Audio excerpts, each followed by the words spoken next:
Jadi istri kedua, apakah status pelakor hilang begitu saja? Beberapa waktu lalu, saya kedatangan seorang tamu dari Padang, Bun, Sumatera Barat. Jauh-jauh terbang ke Kudus, Jawa Tengah untuk mengikhtiari suaminya agar sadar dan kembali fokus anak serta dirinya pasca poligami. Loh, Mbak Mida, bukannya poligami itu dibolehkan ya? Kenapa di sini Mbak Mida menentang dan ingin membantu klien memisahkan suami dengan istri keduanya yang disiri? Nah, dalam banyak video saya sebelumnya, Bun, saya sudah sering menjelaskan bahwa sikap saya terhadap poligami itu netral. Saya tidak melarang dan saya pun tidak setuju. Bahkan saya meyakini itu benar jika dilakukan sesuai syariat agama. Karena memang dalam kepercayaan saya, poligami itu diperbolehkan, Bun. Tapi sekali lagi ya, jika dilakukan tanpa adab yang tepat, maka saya akan menentang. Sama seperti kasus klien saya ini, Bun, di mana poligami yang dilakukan oleh suaminya ini di luar nurul dan gak habis fikri, menentang adab. Sehingga menurut saya, ada hak istri sah di sini untuk memisahkan suaminya dengan istri sirinya. Kenapa saya berani katakan demikian? Saya akan jelaskan detail, Bun. Tapi sebelumnya, silakan Bunda catat dulu nomor konsultasi saya di 0877 7396 4009. Bunda bisa menghubungi saya melalui chat WhatsApp maupun telepon, kemudian jelaskan detail masalah, kendala, keluhan, serta hajat rumah tangga Bunda. Insya Allah semakin detail Bunda cerita, semakin saya mampu memberikan solusi atau treatment yang tepat sesuai kebutuhan dan kondisi aura Bunda. Jadi klien saya ini shock, Bun, karena tahu bahwa suaminya sudah menikah lagi dengan karyawan yang baru magang di perusahaan mereka. Kebetulan klien dan suami punya usaha travel haji dan umroh yang sudah cukup besar. Mulai dari nol, Bun, banyak jatuh bangun dilewati sampai akhirnya sebesar ini. Tapi kemudian dikhianati sang suami setelah ada karyawan magang ini tadi. Wah, suami saya itu taatnya bukan main, Mbak Mida. Sholat 5 waktu, sholat duha, sholat tahajud, sedekah, nggak pernah bolong. Sama orang baiknya bukan main, bahkan banyak orang panggil dia ustadz. Sudah berangkat haji 2 kali, umroh udah nggak kehitung lagi, tapi dibalik itu dia zina berkali-kali, merendahkan martabatnya sendiri. Kelakuannya persis seperti binatang, ungkap klien saya, Bun. Dan semua kebejatan ini diketahui klien melalui sopirnya. Sopir saya bilang, saya nggak tega lihat Umi dibohongi bapak seperti ini. Saya ikut sedih.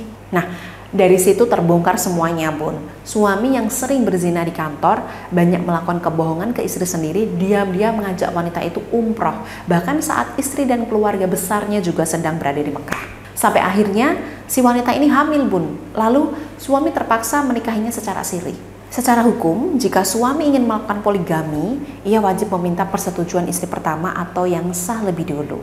Konsekuensi hukum atas nikah siri yang dilakukan suami secara diam-diam tanpa sepengetahuan istri pertama adalah batal demi hukum atau dianggap tidak pernah ada. Tindakan suami bisa dilaporkan terkait kejahatan terhadap perkawinan dan kejahatan kesusilaan. Nah, lebih detailnya silahkan tanya pihak berwajib terkait masalah hukum ini ya, Bun. Mungkin ada yang menyangkal, nggak ada kewajiban bagi suami untuk minta izin jika suami mau nikah lagi, Mbak Mida. Benar, jika dilakukan secara agama saja. Tapi ini sikap yang kurang bijaksana, karena saat suami tidak jujur di awal, pasti keberlangsungan rumah tangga itu dipenuhi kebohongan. Mau tidur di rumah istri kedua, bohong sama istri pertama, katanya lembur, terus ngecek proyek, dan sebagainya. Ngasih nafkah ke istri pertama mulai dikurangi dengan alasan bohong lagi karena gaji dipotong perusahaan. Istri pertama dibilang boros dan sebagainya. Padahal penghasilan suami harus dibagi dengan kebutuhan istri kedua. Jadi keberlangsungan rumah tangga akan berjalan penuh kebohongan. Tidak ada ketentraman, memunculkan konflik baru. Padahal menikah adalah ibadah. Maka ibadah itu perlu dijalani dengan hati tulus, jujur, bertanggung jawab. Sehingga pernikahannya menjadi berkah. Sekali lagi, Bun, saya bukannya tidak setuju dengan poligami. Sikap saya netral. Tapi akan lebih baik jika pernikahan dilaksanakan dengan jujur agar tidak mendatangkan mudarat ke depannya. Nah, jika pernikahan kedua atau pernikahan siri ini sejak awal memang dimulai dengan zina, kebohongan, perselingkuhan, maka tidak lantas membuat si wanita ketiga disebut sebagai istri sah. Secara agama dan di mata masyarakat mungkin dia disebut istri sah, istri siri atau istri kedua. Tapi secara mental, emosional, kedudukannya tak lantas membuatnya menjadi istimewa seperti istri pertama. Dia tetap wanita yang melanggar hak wanita lain, menyakiti hati sesama wanita, merubuhkan istana wanita lain demi membangun istananya. Ini adab yang tidak baik. Lebih parahnya lagi, Bun, menurut pengakuan klien saya, suaminya ini lama-lama kurang ajar, Bun. Mulai nggak perhatian dan peduli pada anak-anak, lebih condong ke istri kedua, mulai terasa tidak adil terkait nafkah lahir batin.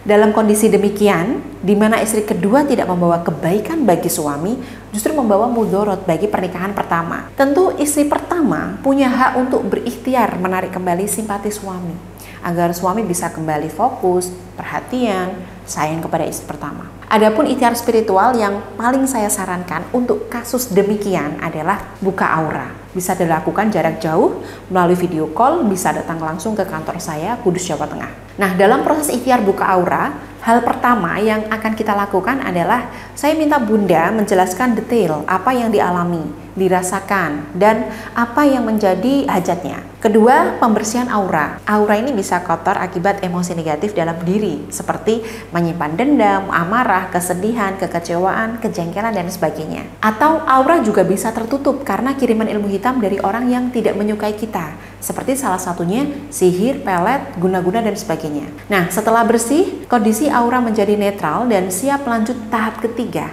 yakni buka aura. Saya bantu kuatkan aura Bunda, sehingga energi di sekeliling tubuh menjadi jernih, positif, dan kuat. Aura yang sudah bagus ini, yang mana insya Allah getaran dan dayanya lebih kuat dibandingkan getaran energi di tubuh suami, maka bisa kita manfaatkan untuk mempengaruhi suami secara halus. Kita bisa mempengaruhi suami lewat sentuhan, doa, ucapan lembut kita transfer energi baik itu ke tubuh suami, sehingga insya Allah perlahan suami kembali nyaman, bersimpati, fokus sama Bunda. Di saat kondisi emosi suami lebih tenang dan terkontrol bersama Bunda, inilah saat yang tepat untuk membujuk suami, jelaskan keinginan Bunda untuk bisa berlama-lama sama suami, ungkapkan rasa sayangnya, ajak main lebih sering.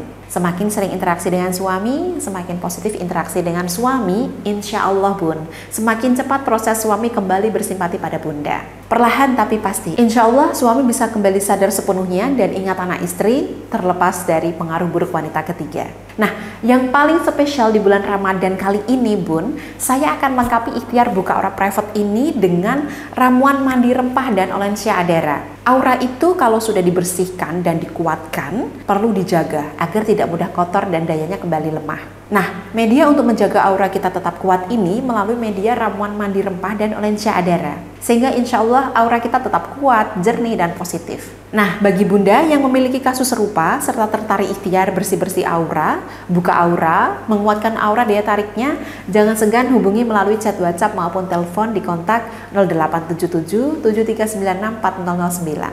Atau Bunda bisa klik chat WhatsApp otomatis di bawah ini.